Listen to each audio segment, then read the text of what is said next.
Okay, this is lecture 6 in linear algebra, and we're at the start of this new chapter, chapter 3 in the text, which is really getting to the center of linear algebra. And I had time to make a first start on it at the end of lecture 5, but now lecture 6 is officially the lecture on vector spaces and subspaces, and then especially there are two subspaces that we're especially interested in. One is the column space of a matrix, the other is the null space of the matrix. So I got to tell you what those are. Okay, so first to remember from lecture 5, what is a vector space? It's a bunch of vectors that where I can add any two vectors in the space, and the answer stays in the space. Or I can multiply any vector in the space by any constant, and the result stays in the space. So that's, in fact, if I combine those two into one, you can see that if I can add and I can multiply by numbers, that really means that I can take linear combinations. So the quick way to say it is that all linear combinations, C, any multiple of V plus any multiple of W, stay in the space. So can I give you examples that are vector spaces and also some examples that are not, to make that point clear? So suppose I'm in 3 dimensions. Then one way to get us one space is the whole 3-dimensional space. So the whole space R3, 3-dimensional space, would be a vector space, because if I have a couple of vectors, I can add them and I'm certainly okay and they follow all the rules. So R3 is easy. Now, I'm interested also in subspaces. So there's this key word, subspaces. That's a space, that's some vectors inside the given space, inside R3, that still make up a vector space of their own. It's a vector space inside a vector space. And the simplest example was a plane. So can I just sketch it? There is a plane. It's got to go through the origin, and of course it goes infinitely far. That's a subspace now. Do you see that if I have two vectors on the plane and I add them, the result stays in the plane? If I take a vector in the plane and I multiply by -2, I'm still in the plane. So that plane is a subspace. So let me just make that point. Plane through 0, through that 0, 0, 0, is a subspace. Okay. And also, another subspace would be a line. A line through 0, 0, 0. Yeah, the line has to go through the origin. All subspaces have got to contain the origin, contain the 0 vector. So this line is a subspace. Line is a subspace. Really, if I want to say it really correctly, I should say a subspace of R3. That of R3 was like understood there. Now, so let me call this plane P, and let me call this line L. And let me ask you about other sets of vectors. Suppose I took, so here's the first question. Suppose I take two subspaces, like P and L, and I just put them together, take their union, take all the vectors. So now you've got P and L in mind here. So I have two subspaces. And for example, P, a plane, and L, a line. Okay. Now, I want to ask you about the union of those. So P union L. This is all vectors in P or L or both. Is that a subspace? Is this a subspace? This is or is not a subspace. Because I just want to be sure that I've got the central idea. Suppose I take the vectors in the plane and also the vectors on that line, put them together, so I've got a bunch of vectors. Is it a subspace? Can you give me, like, so the camera can hear it, or maybe it's the tape, can you say yes or no? Do I have a subspace if I take all the vectors on the plane plus all the ones on the line and just join them together, but I'm not taking this guy. Actually, I'm not taking most of them, because most vectors are not on the line or the plane. They're off somewhere else. Do I have a subspace? No. Right, thank you. No. Because. Why not? Because I can't add. Because if that requirement isn't satisfied. If I take one vector like this guy and another vector that happens to come from L and add, I'm off somewhere else. You see that I've gone outside the union. If I just add something from P and something from L, then normally what will happen is I'm outside the union, and I don't have a subspace. So the correct answer is not. Okay, now let me ask you about the other thing we do is take the intersection. So what does intersection mean? Intersection means all vectors that are in both P and L. Is this a subspace? Yeah, so I guess I want to go back up to the same question. This is or is not a subspace. And you can answer the question first for this particular example, this picture I drew. What is P intersect L for this case? It's only 0. At least, sort of, this was the artist's idea as he drew it, that line L was not in the plane and went off somewhere else. And then the only point that was in common was the 0 vector. Is the 0 vector by itself a subspace? Yes, absolutely. And what about if I don't have this plane and this line, but any subspace and any other subspace? So now can I ask that question for any two subspaces? So maybe I'll write it up here. If I'm strong enough. Okay, so this is the general question. I have subspaces, say S and T.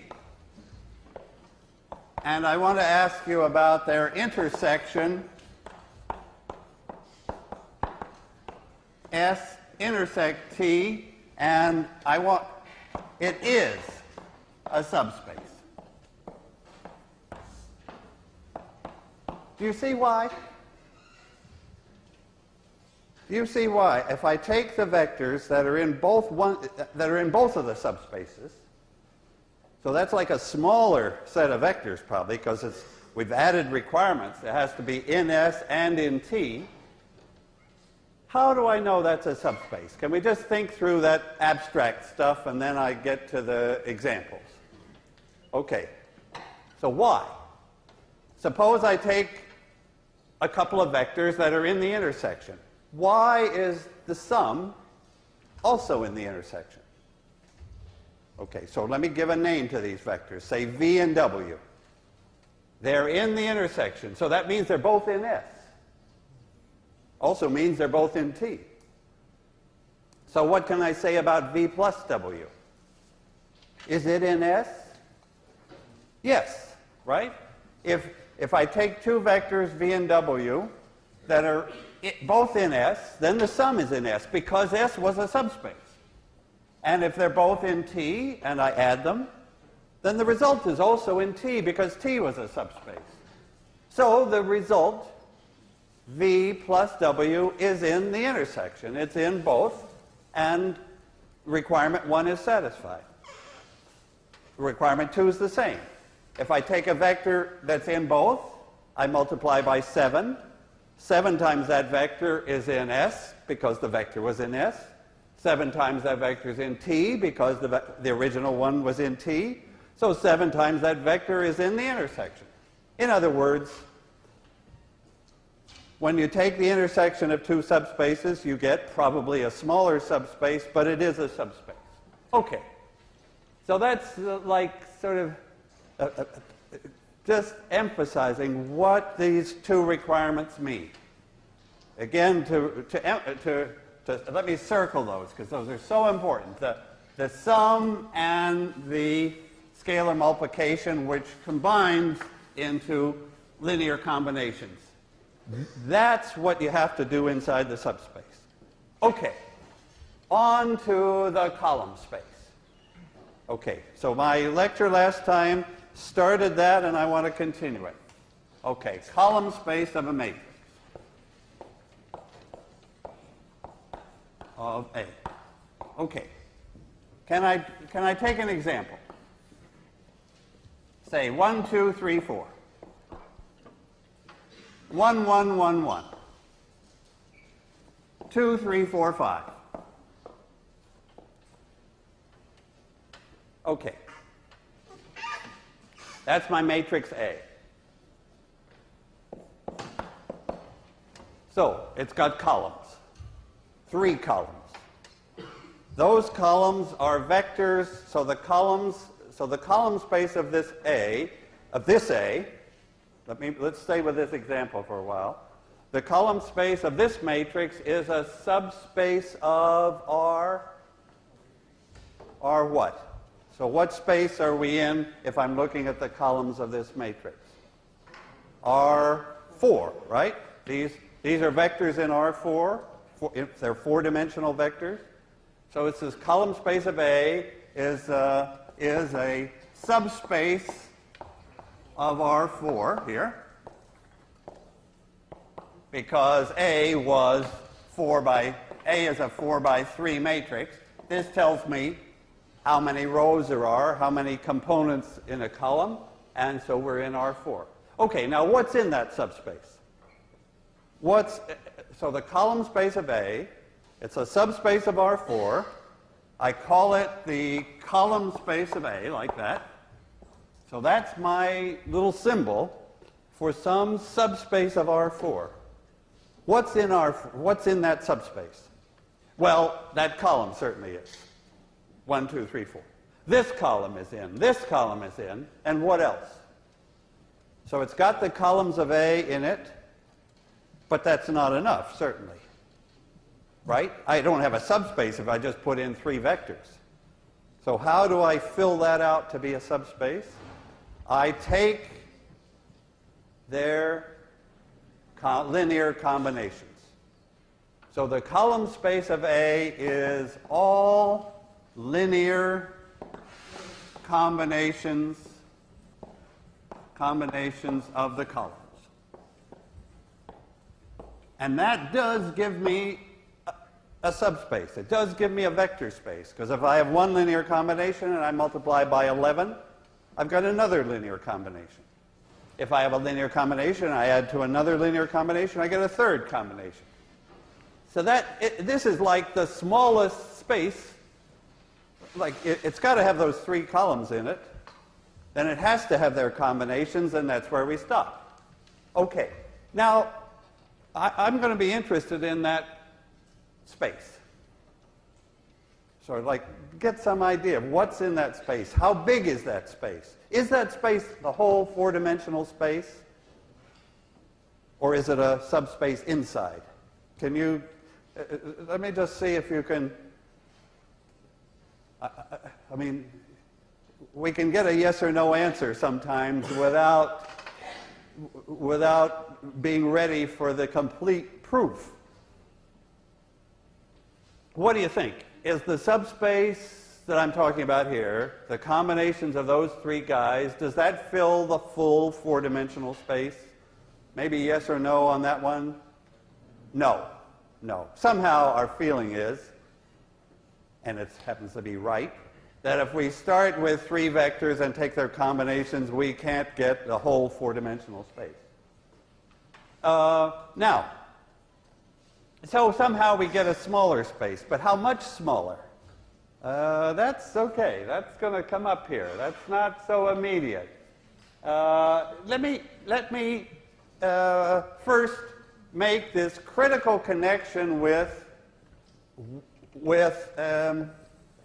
linear equations, because behind our abstract definition we have a purpose, and that is to understand AX equal B. So suppose I make the connection. Does AX equal B always have a solution for every B? Have a solution for every right-hand side?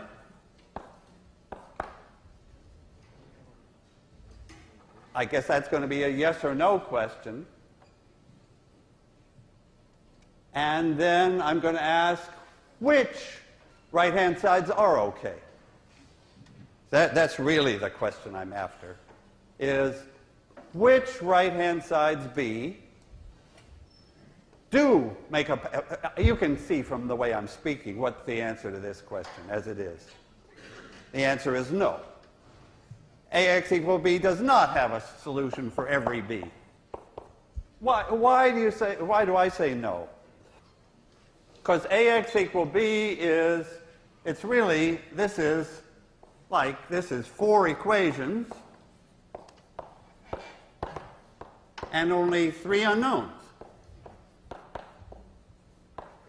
Right? X is, let me write out that what the whole thing looks like. Yeah. Let me write out AX equal B. AX is,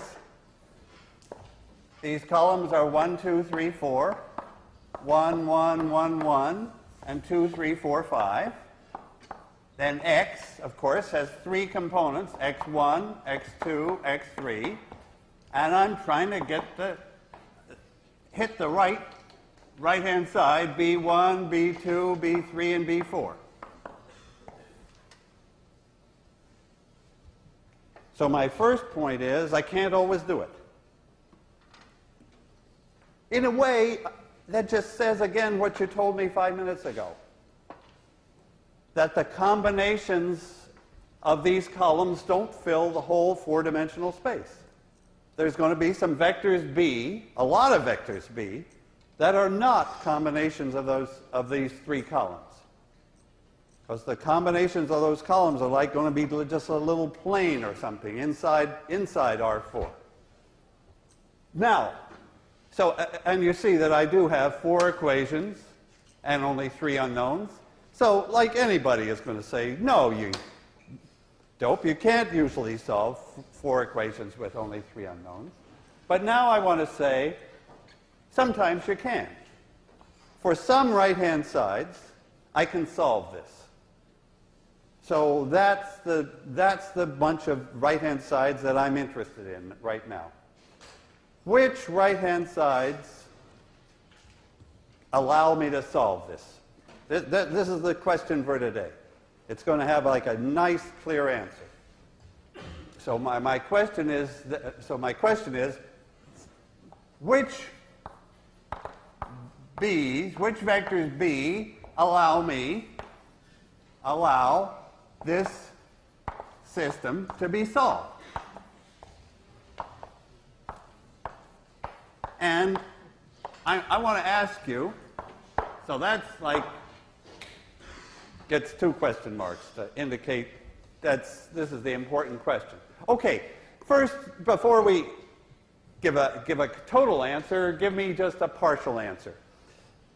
Tell me one right-hand side that I know I can solve this thing for.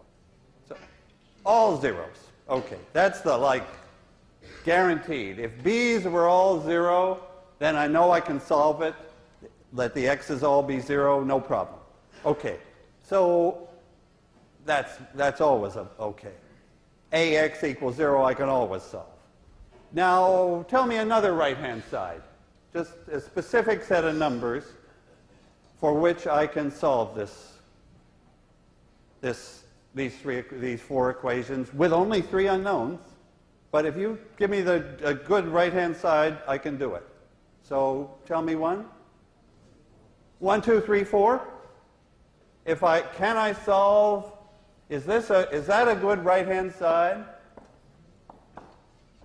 Can you solve? Can you find a solution that x1 plus x2 plus 2x3 is 1, 2x1 plus x2 plus 3x3 is 2, and 2 more equations? So I'm asking you to solve in your head within 5 seconds 4 equations and 3 unknowns, but you can do it because the right-hand side is like showing up here. It's one of the columns. So tell me what's the x that does solve it. 1, 0, 0. 1, 0, 0 solves it. Because, well, you can multiply this out by rows, but, oh, God, it's much nicer to say, okay, this is 1 of this column, 0 of this, 0 of this, so it's 1 of that column, which is exactly what we wanted. Okay. So there is a b that's okay. Now tell me another b that's okay, another right-hand side that would be all right. Well, all ones? Actually, and then what's the solution in that case? 0, 1, 0, thanks. And in fact, it's much like one way to do it is think of a solution first, right?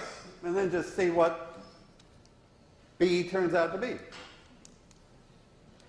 What b turns out to be, right. Okay. So I think of a solution. So I think of an x. I think of any x1, x2, x3. I do this multiplication, and what have I got? Now I'm ready to answer the big question. I can solve ax equal b exactly when the right-hand side b is a vector in the column space. Good. I can solve ax equal b when b is a combination of the columns, when it's in the column space. So let me write that answer down. I can solve ax equal b exactly when b is in the column space. Let me just say again why that is. Because the column space, by its definition, contains all the combinations. It contains all the AXs. The column space really consists of all vectors A times any X. So those are the B's that I can deal with. If B is a combination of the columns, then that combination tells me what X should be. If B is not a combination of the columns, then there is no X. There's no way to solve AX equal B. Okay. So the column space is really that's really why we're interested in this column space, because it's the central guy. It says when we can solve, and so we got to understand this column space better. Let's see. Do I want to think? Yeah, somehow. Oh, well, let's just, as long as we've got it here, what do I get for this particular example? If I take combinations of this and this and this,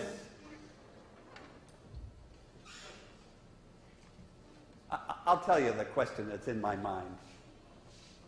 It's not even proper to use this word yet, but you'll know what it means. Are those three columns independent? If I take the combinations of the three columns, does each column contribute something new? Or not? So that if I take the combinations of those three columns, do I get some three-dimensional subspace? Do I have three vectors that are independent, whatever that means? Or is one of those columns contributing nothing new, so that actually only two of the columns would have given the same column space? Yeah, that's a good way to ask the question. Finally, I think of it. Can I throw away any columns and have the same column space? Yep. Yes. And which one do you suggest I throw away? 3. Well, 3 is the natural guy to target. So if and why? Because what's so bad about 3 here? Column 3. It's the sum of these, right? So it's not, if I have combinations of these two and I put in this one, actually, I don't get anything more. So later on, I will call these pivot columns. And the third guy will not be a pivot column in this, with those numbers. Now, actually, but honesty makes me ask you this question. Could I have thrown away column 1? Yes, I could. I could. So when I say pivot columns, my convention is, okay, I'll keep the first ones as long as they're not dependent. So I keep this guy, he's fine, he's aligned. I keep the second guy, it's in a second direction. But the third one, which is in the same plane as the first two, gives me nothing new, it's dependent in the language that we will use, and I don't need it. Okay. So I would describe the column space of this matrix as a two-dimensional subspace of R4. A two-dimensional subspace of R4. Okay. So you're seeing how these vector spaces work, and you're seeing that some idea of dependence or independence is in our future. Okay. Now I want to speak about another vector space, the null space. So again, I'm getting a little ahead because it's in section 3.2, but that's okay. All right, now so I'm ready for the null space. Let me keep the same matrix. And this is going to be a totally different subspace. Totally different. Okay. Now, so let me make space for it. Now, here comes a completely different subspace. The null space.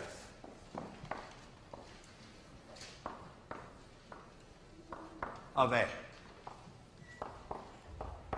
What's in it? It contains not right-hand sides B. It contains x's. It contains all x's that solve this word null is going to, that's the key word here, meaning 0. So this is all solutions x, and of course x's are vectors x1, x2, and x3, to the equation ax equals 0. Well, 4 equations. Because so you see what I'm doing? I'm now saying, okay, columns were great. The column space we understood. Now I'm interested in x's. The only b I'm interested in now is the b of all zeros. The right-hand side is now 0. and I'm interested in solutions. X's. So where is this null space for this example? These X's have 3 components. So the null space is a subspace. We still have to show it is a subspace of R3. So this is, and we will show. So these vectors X, this is in R3, where the column space was in R4 in our example. For an M by N matrix, this is M, and this is N. Because the number of columns, N, tells me how many unknowns, how many X's multiply those columns. So it tells me the big space, in this case R3, that I'm in. Now, tell me, why don't we figure out what the null space is for this example, just by looking at it. I mean, that's the beauty of small examples, that my official way to find null spaces and column spaces and get all the facts straight would be elimination, and we'll do that. But with a small example, we can see what's going on without going through the mechanics of elimination. So this null space. So I'm talking about, again, the null space. And let me copy again the matrix. 1, 2, 3, 4, 1, 1, 1, 1, and 2, 3, 4, 5. What's in the null space? So I'm taking A times X. So let me write it again. And I want you to solve those 4 equations. In fact, I want you to find all solutions to those 4 equations. Well, actually, first of all, find one. Why should I ask you for all of them? Tell me one solution that you don't even have to look at the matrix to know one solution to this set of equations. It is 0 vector. Whatever that matrix is, its null space contains 0. Because A times the 0 vector sure gives the 0 right-hand side. So the null space certainly contains 0. So it's got a chance to be a vector space now, and it will turn out it is. Okay, tell me another solution. So this particular null space, and of course I'm going to call it N of A for null space, this contains, well, we've already located the 0 vector, and now you're going to tell me another vector that's in the null space, another solution, another X. You see what I'm asking you for is a combination of those columns. That's what I'm always looking at, combinations of columns, but now I'm looking at the X, the weights, the coefficients in the combination. So tell me a good set of numbers to put in there. 1, 1, 1, 1 minus 1. Thanks. 1, 1 minus 1. So there's a vector that's in it. Okay, but have I got a subspace at this point? Certainly not, right? I got just a couple of vectors. There's no way they make a subspace. Tell me, actually, why don't I jump the whole way now? Tell me one more solution. One more X that would work. 2, 2, negative 2. Oh, well, tell me all of them. That would have been easier. Tell me the whole lot now. What is the null space for this matrix? It's all vectors of the form. So what could this be? It could be 1, 1 minus 1.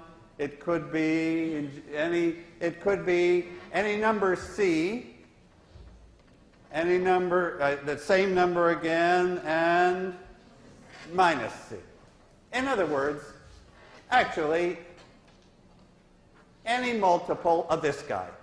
Oh, that's the perfect description, because now The 0 vector is automatically included because C could be 0.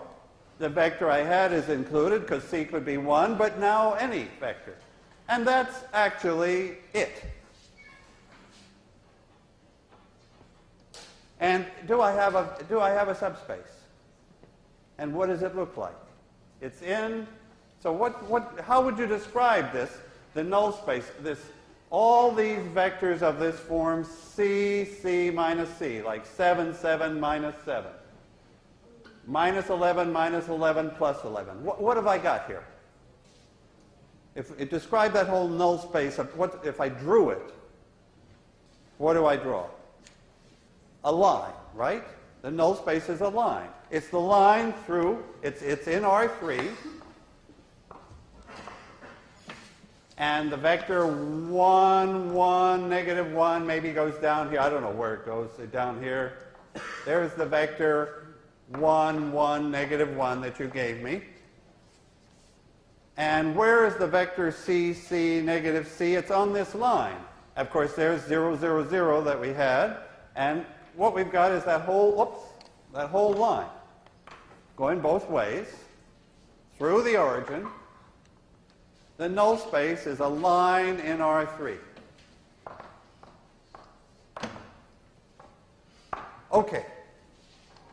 For that example, we could find all the combinations of the columns that gave 0 at sight. Now, can I just take one more time to go back to the definition of subspace, vector space, and ask you how do I know that the null space is a vector space? How am I entitled to use this word space? I'll never use that word space without meaning that the two requirements are satisfied. Can we just check that they are? So I want to check that, can I just continue here? Check that the solutions to AX equals 0 always give a subspace. And of course the key word is that, space. So what do I have to check? I have to show that if I have one solution, call it X, and another solution, call it X star, that their sum is also a solution, right? That's a requirement. To use that word space, I have to convince myself that if AX is 0, and also an AX star is 0, or maybe I should have said if AV is 0 and AW is 0, then what about V plus W? So let me use those letters. If AV is 0 and AW is 0, then what is it? What's the if that and that, then what's my point here? That A times V plus W must be 0. That says that if V is in the null space and W is in the null space, then their sum, V plus W, is in the null space. And of course, now that I've written it down, it's totally absurd, ridiculously simple, because matrix multiplication allows me to separate that out into AV plus AW. I shouldn't say absurdly simple. That was a dumb thing to say. We've used here a basic law of matrix multiplication. Actually, we've used it without proving it, but that's okay. We only live so long, and just skip that proof. I think it's called the distributive law, that I can split this into two pieces. But now you see the point, that AV is 0 and AW is 0, so I have 0 plus 0, and I do get 0. It checks. And similarly, I have to show that if AV is 0, then A times Any multiple, say 12v, is also 0. And how do I know that?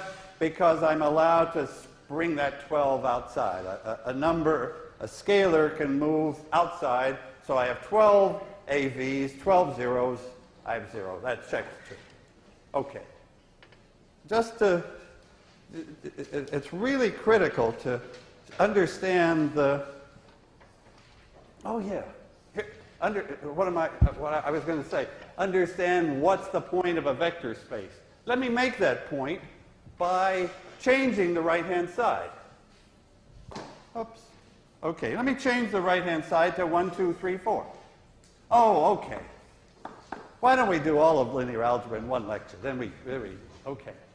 I would like to know the solutions to this equation, to those 4 equations. So I have 4 equations. I have only 3 unknowns, so if I don't have a pretty special right-hand side, there won't be any solution at all. But that is a very special right-hand side. And we know that there is a solution. 1, 0, 0. Were there any more solutions? And did they form a vector space? Okay. So I'm asking 2 questions there. One is, so my right-hand side now is not 0 anymore. I'm not looking at the null space because I changed from zeros. So my first question is, do the solutions, if there are any, and there are, do they form a subspace? Let's answer that question first. Yes or no? Do I get a subspace if I look at the solutions to, let me go back to x1, x2, x3. I'm looking at all the x's, at all those vectors in R3 that solve ax equal b. The only thing I've changed is b isn't 0 anymore. Do the x's, the solutions, form a vector space? No, they don't. They absolutely don't. Why? What's an easy way to see that I don't have the solutions to this do not form a subspace? The solutions don't. Because, how shall I see that? The 0 vector is not a solution. So I never even got started. The 0 vector doesn't solve this system. The solutions can't be a vector space. Now, what are they like? Well, we'll see this, but let's do it for this example. So 1, 0, 0 was a solution. You saw that right away. Are there any other solutions? Can you tell me a second solution to this system of equations? 0, negative 1, 1. Boy, that's 0, negative 1, 1. Yes, because that says I take minus this column plus this one, and sure enough, that's right. So there's a bunch of solutions here. But they're not a subspace. I'll tell you what it's like. It's like a plane that doesn't go through the origin, or a line that doesn't go through the origin. Maybe in this case it's a line that doesn't go through the origin if I graph the solutions to ax equal b. So I think you've got the idea. Subspaces have to go through the origin. If I'm looking at x's, then they better solve ax equals 0. In a way, I've got my 2 subspaces that I'm talking about today are kind of the 2 ways I can tell you what about a subspace.